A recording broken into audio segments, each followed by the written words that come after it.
किसी को प्रणाम करते हैं, उन्हें नमस्कार करते हैं या हमें कोई प्रणाम करता है तो अनायास ही हमारे मुंह से निकलता है खुश रहो, गॉड ब्लेस यू, सदा सुखी रहो।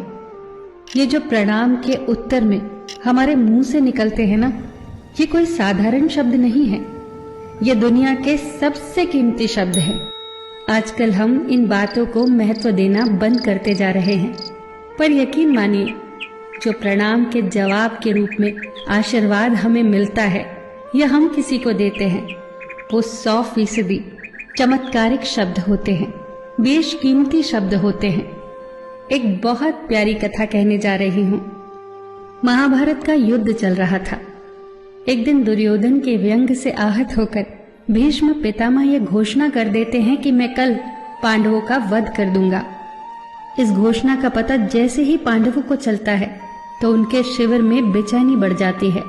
सभी को भीष्म पितामह की क्षमताओं के बारे में पता था, इसीलिए सभी अनिष्ट की आशंका से परेशान हो जाते हैं। तभी श्री कृष्ण द्रौपदी से कहते हैं, तुम अभी मेरे साथ चलो। श्री कृष्ण द्रौपदी को लेकर सीधे पितामह भीष्म के शिविर में पहुंच जाते हैं। श्री कृष्ण स्वयं तो शिविर के बाहर खड़े हो जाते हैं, पर वो द्रौपदी से कहते हैं कि अंदर जाकर पितामह भीष्म को प्रणाम करो। जैसे ही द्रौपदी ने शिविर के भीतर जाकर पितामह भीष्म को प्रणाम किया तो पितामह भीष्म के मुख से द्रौपदी के लिए ये आशीर्वाद निकला, अखंड सौभाग्यवती भव। जैसे ही ये आशीर्वाद उनके मुख से निकला, उसी क्षण उन्हें स्मरण हो आया कि आज ही तो उन्होंने पांडवों के वध की घोषणा की थी और स्वयं ही उन्होंने द्रौपदी को अखंड सौभाग्यवती रहने का आशीर्वाद दे दिया। फिर पितामह भीष्म ने द्रौपदी से पूछा, पुत्री, क्या तुम इतनी रात को यहाँ अकेली आई हो या तुम्हें यहाँ श्री कृष्ण लाए हैं? तब द्रौपदी ने कहा, जी पितामह, और वो शिविर के बाहर ही खड़े हैं। शिविर से बाहर निकलकर दोनों ने एक दूसरे को प्रणाम किया और पितामह भीष्म ने कहा, मेरे एक वचन को मेरे ही दूसरे वचन से काटने का काम केवल कृष्ण ही कर सकते हैं।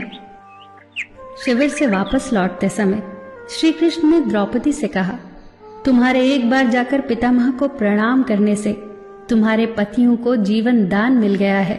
अगर तुम प्रतिदिन भीष्म, धृतराष्ट्र, द्रोणाचार्य आदि को प्रणाम करती होती और दुर्योधन, दुशासन आदि की पत्नियां भी पांडवों को प्रणाम करती होती तो शायद इस युद्ध की नौबत ही न आती। जो हर घर में कलह कलेश का वातावरण रहता है, वो कहीं न कहीं इस बात के मूल से जुड़ा है कि हम संस्कार भूलते जा रहे हैं। हम जाने अनजाने अपने बड़ों की उपेक्षा करने लगे हैं।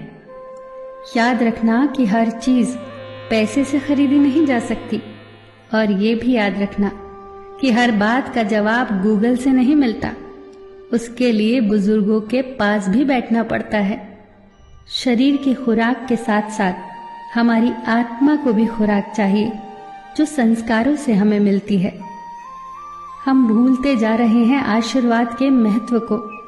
आशीर्वाद एक कवच की तरह होता है जो हर बाधा से हमारी रक्षा करता है। कितनी सुंदर बात कही है किसी ने।